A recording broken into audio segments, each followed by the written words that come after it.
it is meddled with. We looked at that as well. A little hole in a dam quickly grows and the dam is compromised and floods. So be quick to resolve issues when they come. And then flaunting wealth invites conflict. Verse 19 of the same chapter says, He loveth transgression that loveth strife, and he that exalteth his gate seeketh destruction. When talking about conflict, one of the things that will stoke the fires of conflict, that will rile people up, is pride and boasting. If you have neighbors, if you have people around you, even if you have friends and family that you're interacting with, boasting about what you have been able to do or the things that you have, that invites conflict. It provides an opportunity for conflict to rear its head in a relationship. So that's a very important thing to remember. If God has blessed you, that is a wonderful thing. And there's a great deal that Proverbs can teach us and does teach us. And if we have time, we'll look at those things some other time about everything that Proverbs says about wealth. And it says a great deal of it. The blessing that God sometimes gives to those that he decides. Sometimes it's God just deciding that he's going to be generous and that he's going to bless someone with it. And everything that we have comes because of God's blessing. And when God blesses that way, there's a great deal of instruction that Proverbs gives about how to use it and how to manage it. And one of the things that we need to remember is whatever you have, whether it's financial or success in your job, boasting about it just creates a platform for conflict. So that's something we need to remember. And then Proverbs 18:6. This will be a new verse for this week. It's on the same page for me, Proverbs 18:6. A fool's lips enter into contention, and his mouth calleth for strokes. Stay away from fools. Now, I made mention of the definition of a fool. Does anybody remember what that definition was? I just mentioned it in passing. I don't know if it was in the notes, but I did make mention of it. What is the biblical definition of a fool? Anyone know?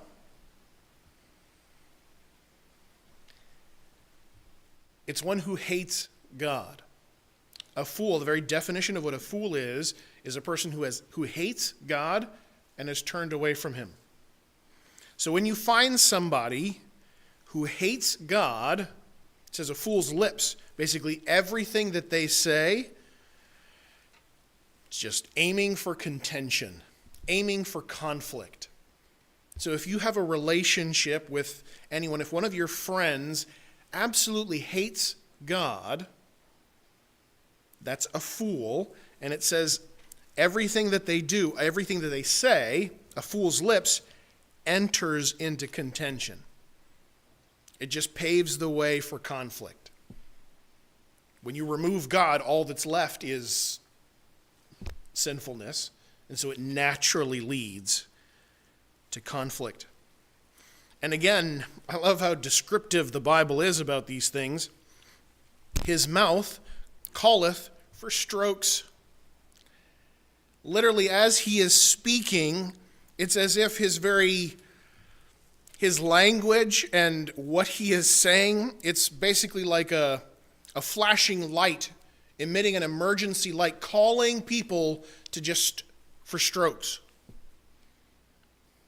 A fool who opens his mouth and just can't keep quiet and just keeps talking, it's like a beacon for conflict.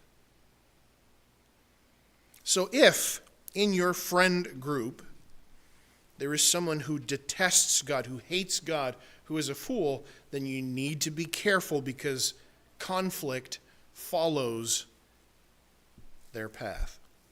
Conflict follows them. And Proverbs 20 and verse 3. This is a wonderful, wonderful verse. It is an honor for a man to cease from strife But every fool will be meddling, stirring up things. They'll be meddling. They'll be meddling. But diffusing conflict is a mark of honor. It's an honor. It reflects well upon a man. It reflects well upon a person when they cease from strife. When there's an opportunity for conflict, but they draw back from that. When there's an opportunity for them to get their own or to get back at somebody, but they refrain. It's a mark of honor. It reflects back on them well.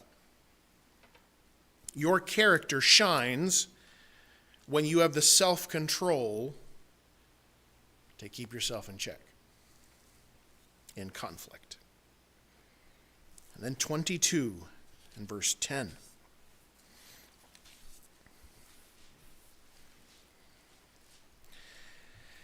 Cast out the scorner, and contention shall go out. Yea, strife and reproach shall cease. The starting point for all of these things, the catalyst for conflict is a scorner. They're obnoxiously obstinate in their folly and not willing to change. It's someone who maybe they even know that they're wrong, but they just don't care. There's scorn. They're obstinate. They're never wrong. And it doesn't matter what you do, they won't be convinced, and they'll always be just ready for the guns blazing. They relish that. They're obstinate. They're scorners. It's not a nice term. God doesn't use the term lightly, and it is not a nice term. But it says that's why verse 10 is so very clear. Look, if there's contention, if there's conflict, if there's all of these different things, then cast out the scorner, and then those things go with them. There's certain people that carry with them conflict. Oftentimes we call it drama. They just carry drama with them. And a person who hates God is one, and a scorner is the other one. Obnoxiously obstinate. Two wonderful words smacked together. Obnoxiously obstinate. Someone who just digs in their heels no matter what. If they were dogs, you'd see the hair on the back of their mane just rise right up and just be constantly like that, just walking around, just growling all the time. Obnoxiously obstinate. It says cast them out. And you'll be surprised when you cast them out, well, conflict will go right with them. I hope not, but have you ever been in a room or in the middle of an argument? Then the person who started the argument walks out, and it's just like you can breathe a sigh of relief. That's what the verse is describing. A scorner walks out, and it's like, oh, wow, that's where conflict was coming from. That's where it went. So you want to stay away from conflict? Be careful of fools, those who hate God, and stay away from scorners. Written up for you, scorners are obnoxiously obstinate in their folly, not willing to change. They treat righteousness with ridicule and contempt because they're not open to correction. They're unable to learn, thus condemned. They are suitable only as negative examples for the simple. Some people function purely as sermon illustrations for what not to do. Along with being obstinately immoral, he perhaps adds a smug overconfidence that increases his pig-headedness. Man, because he delights in evil conflict, he is dangerous to be around. When these kinds of people are identified, you need to be aware of what comes with them. And conflict is one of those things. Proverbs 24.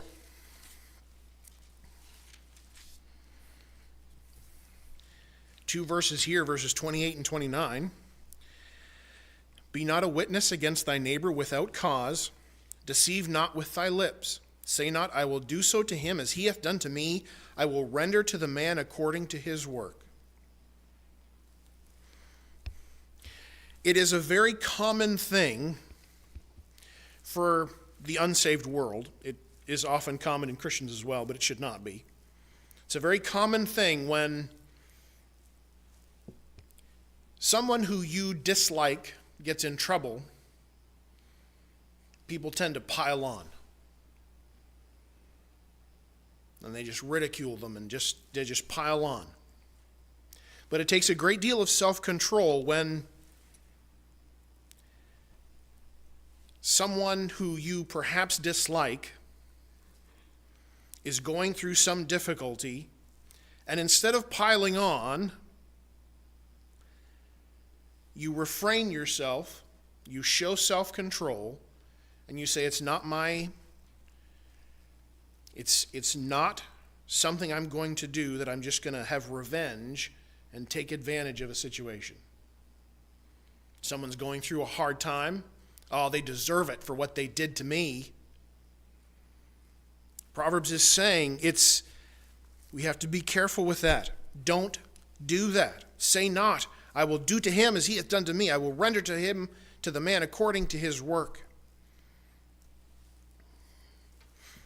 The first verse makes it very clear, unless there is cause, unless there is a reason for you to bring something up, unless there is a purpose in that, there is a wrong that must be made right, there is something there, unless there is cause, don't go after revenge. That is God's prerogative. He will take care of it much better than you.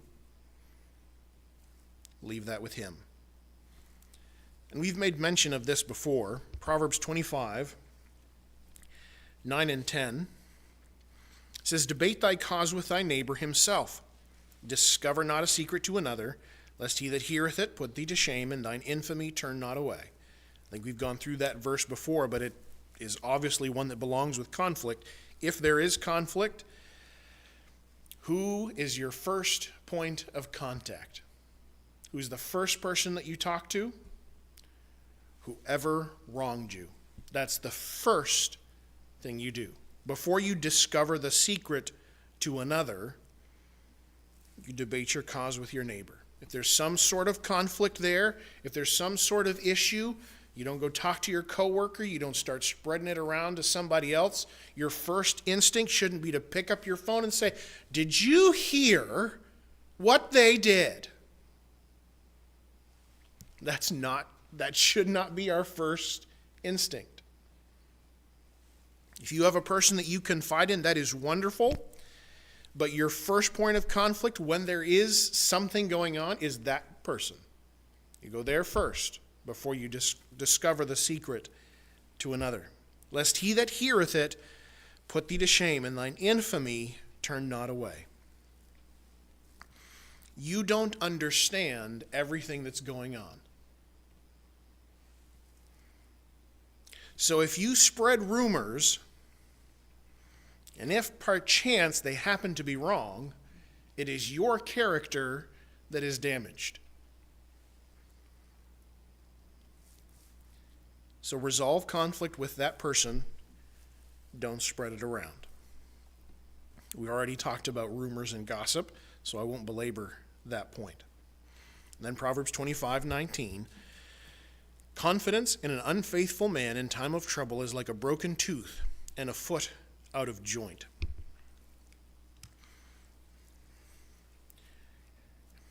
Seems like a double negative. When you trust someone who is untrustworthy, things don't go well. It's just off. Something's off. Something doesn't feel right in my mouth. One of those teeth is it's not functioning. Or like you're just limping because, oh man, something's dislocated. It's not in the right place. When you trust somebody who's untrustworthy, it's not going to go well. Something is always going to be off. A foot out of joint. Something is off. Doesn't seem right. Then Proverbs 26:17. Oh man, this is a good one.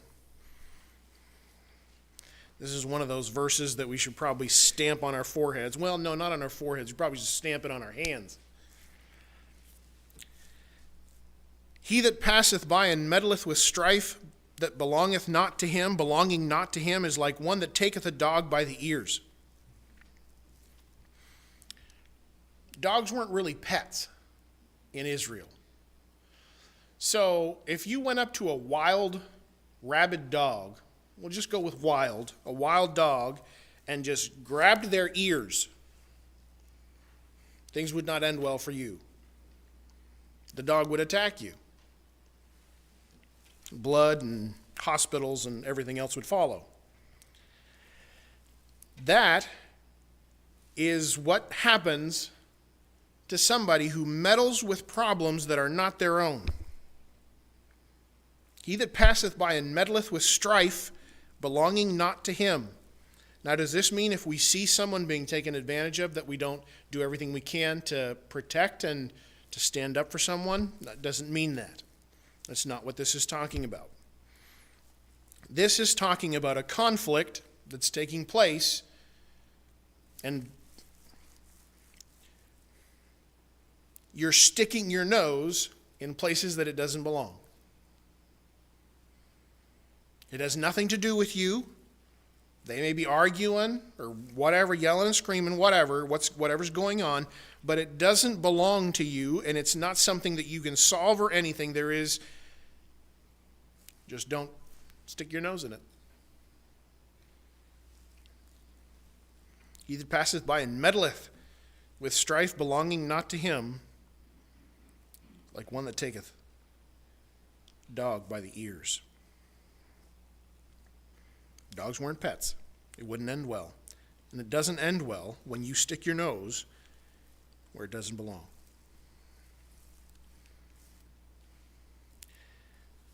Proverbs 27, just the first two verses there. Boast not thyself of tomorrow, for thou knowest not what a day may bring forth. Let another man praise thee, and not thine own mouth, a stranger, and not thine own lips. Don't boast about what you're going to do or what you can do. Let others do that if it's necessary. Let another man praise thee, not thine own mouth. There's no need to post, talk, or boast about your accomplishments and the things that you can do. Leave that to God, just the same as revenge. Just leave it with him. And if somebody else praises you, that's great. But that's not something that should be a regular part of what we do. First thing we do when we come up to somebody is, I'm doing awesome. Did you hear what I did yesterday? Don't boast. Don't boast on what you're going to do tomorrow. Don't boast on what tomorrow holds for you, because you have no idea what can take place.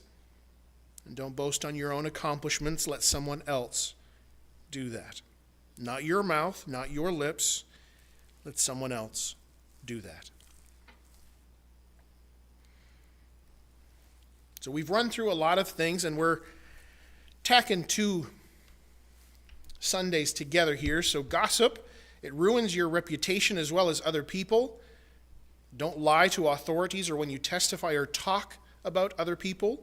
And that's in a legal sense as well as in a personal relationship. Betrayal is not worth it. You'll only be caught in your own web of revenge and all of those different things. It's not worth it. Causing harm is never a joke. Be slow to anger and quick to resolve issues, and focus on what's important and leave your pride out of it. One of the things that Proverbs brings up about conflict more than once is that at its root is pride. The root of a fool is pride, someone who doesn't care about God. The root of a scorner is pride, to think of themselves as far greater than anyone else. Conflict is born out of pride. Don't flaunt what you have or boast about what you can do. Now you can see the balance of that when you look at Paul's life. Sometimes he spoke about the abilities that he had. But as with pastors been speaking about this, a lot of times that was in defense of himself and of the gospel. So there's a difference between making sure, like Paul, that these are my qualifications for doing what I'm doing, and just boasting about what you can do. And diffusing conflict, it's an honorable thing. Then stay away from fools, scorners, and troublemakers. And this is the final slide, which I rarely get to, but the aim of the book is to help us acquire and apply God's wisdom to the decisions and activities of daily life. That is one of its prime purposes, to help us understand how we take God's wisdom and put it into our lives. There's a great deal that God says, and he intends for us to use our minds in making decisions, and we can live our lives in such a way that honors him and brings him glory. And Proverbs showcases how we can do that. Next, we're going to jump into, something that I don't have the PowerPoint for, but we're going to jump into these things and give you an introduction and the first few little bits of this. And next week, I assure you, I will do everything I can to make sure the right notes get to the right places and that I don't send the wrong things and that things are printed out. I will make sure that that happens so that you can have those and we can see the PowerPoints next week. Yeah, we have the notes that were just in the church office for family relationships. Oh, wonderful, wonderful. So it was just the PowerPoint that I messed up and sent the wrong one there. That is great. Thank you for that, Pastor. Family relationships. There is a tremendous amount that Proverbs says about each of the different family relationships. There's a great deal that Proverbs says about the husband and the wife, that relationship, the relationship that exists between siblings, also between grandparents even, and then extended family. Proverbs has wisdom about all of those different pieces.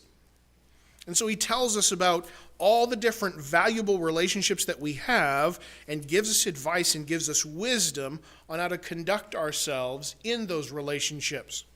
So you have your notes in front of you now, and I'm very thankful for that. The first verse that we're going to look at this morning is there's a few general verses that we're going to look at about family relationships. And the first verse is Proverbs 11 and verse 29.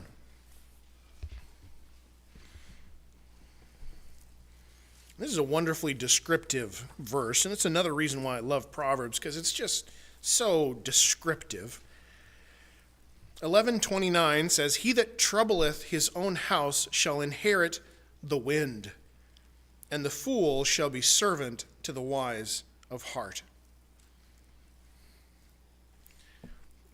There is nothing of substance in the wind that you can grab onto, hold onto, or use. It's not currency. It's not of any value. It just blows through. It's just wind. And he that makes trouble in his own home, that's what they inherit. A destructive force of zero value. If you cause trouble at home, you'll end up with nothing. If you cause trouble anywhere, it does not reflect well on your character. But if you cause trouble at home, it has a great and terrible cost. You'll inherit nothing. Instead of having a family relationship that can be a tremendous source of joy, if you cause trouble at home, you inherit nothing.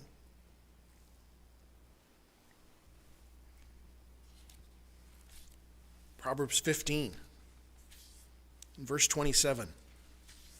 Man, each of these verses could be an entire sermon in themselves.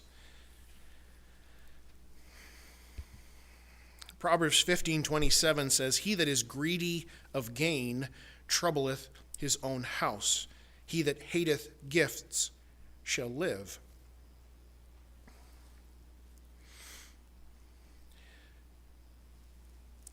There is no distinct separation between what you do at your job and what you do at home. The one impacts the other, and the other impacts the one. And if in the conduct of your job you are greedy for gain, meaning you're willing to be dishonest, to bribe, to profit unlawfully, to any of those things, the repercussion for that is what happens in your home. So you can't be a horrible person at work and come home and expect to have a marvelous home. If you are filled with greed, willing to do whatever is necessary to satisfy that greed, troubles your own home. The relationships that you have and the building of your family are impacted by your greed. Proverbs 17 and verse 13.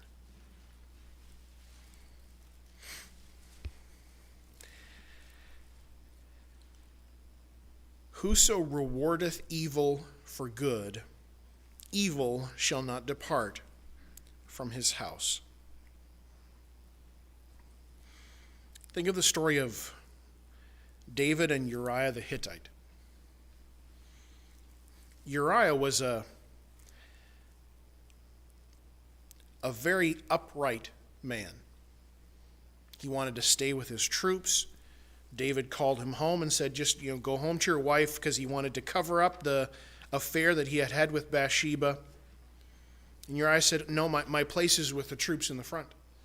That's where I belong. I'm a part of the army. That's where I need to be. So I'm just going to stay in your palace. I'm going to sleep right here on the floor. And then when you release me, I'll go back to where I need to be. He was an upright man. David had him sent to the front line and killed him. He rewarded evil for good. And you can look at the story of David and how that had a devastating effect on his family. But that's what's being described here. Whoso rewardeth evil for good, evil shall not depart from his house. If you're a wicked person, you can't turn it off when you get home. If you hate God, it's going to follow you there too. And then 27 and verse 8.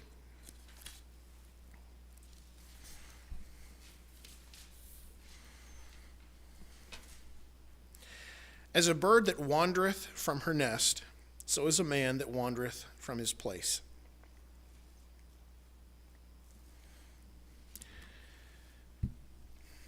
Don't go looking for trouble, stay home.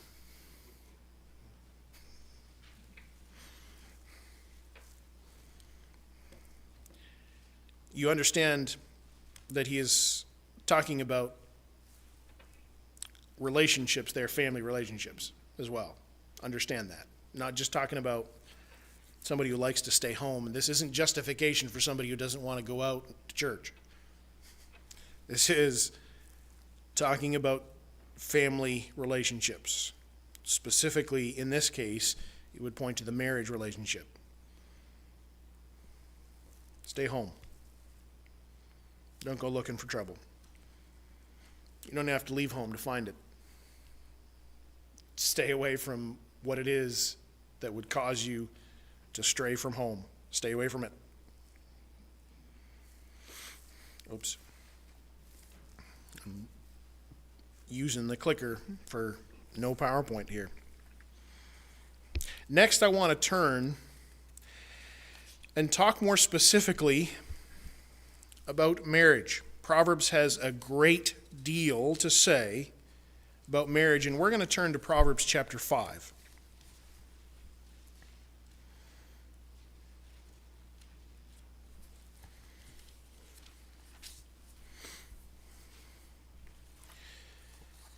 We're going to read specifically verses 15 through 21.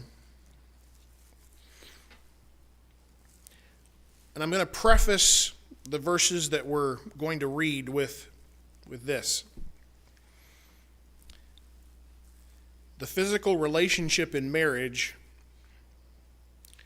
is wonderful and sacred. And the world has done a tremendous job of making it, as much as they can, perverted and of no value.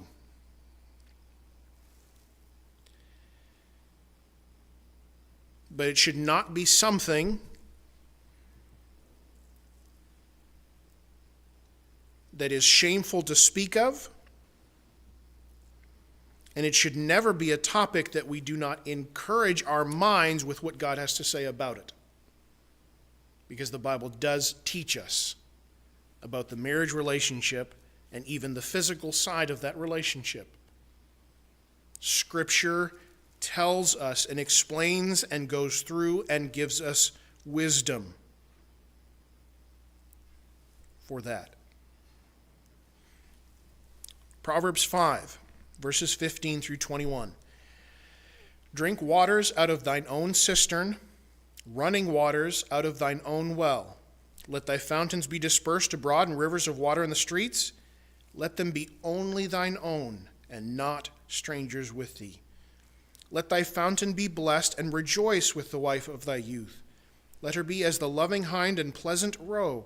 Let her breasts satisfy thee at all times. Be thou ravished always with her love. And why wilt thou, my son, be ravished with a strange woman, and embrace the bosom of a stranger? For the ways of man are before the eyes of the Lord, and he pondereth all his goings.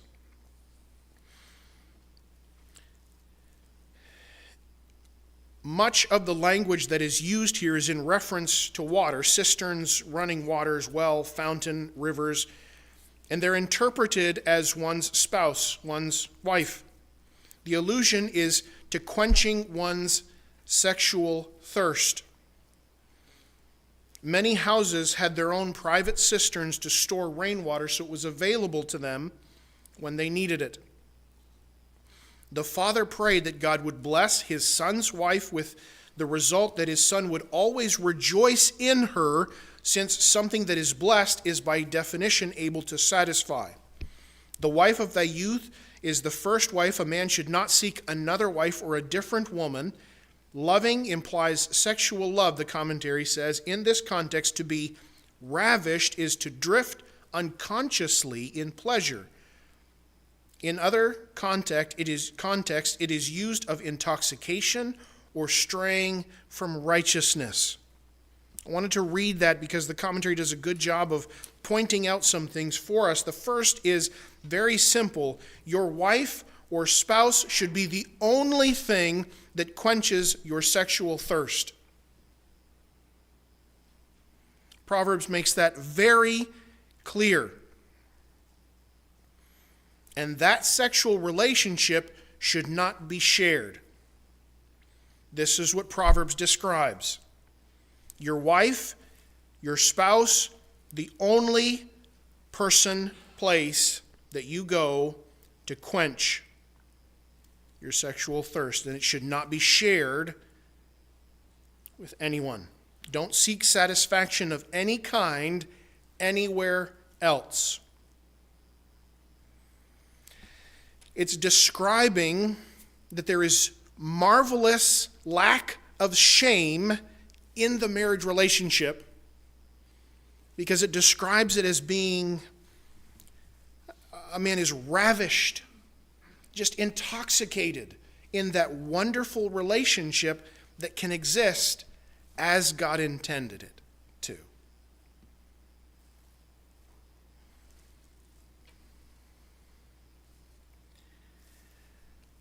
And he finishes the section by saying, don't go wandering. Don't go looking for any kind of satisfaction anywhere else. Small, great, whatever. Don't do that, because God is watching. God sees where you go on your phone. God sees the relationships that you have that perhaps should not exist. He sees the interactions that you wouldn't want your spouse to see. God sees all of those things. God intended marriage to be a wonderful relationship. If you question that, just read the book of Song of Solomon. He intended it to be a wonderful and pure enjoyment and partnership. But the world has done its absolute best to pervert that. And so we must be careful. Proverbs has a great deal to say. Be careful. Don't go wandering. God notices all of those different things. Be careful.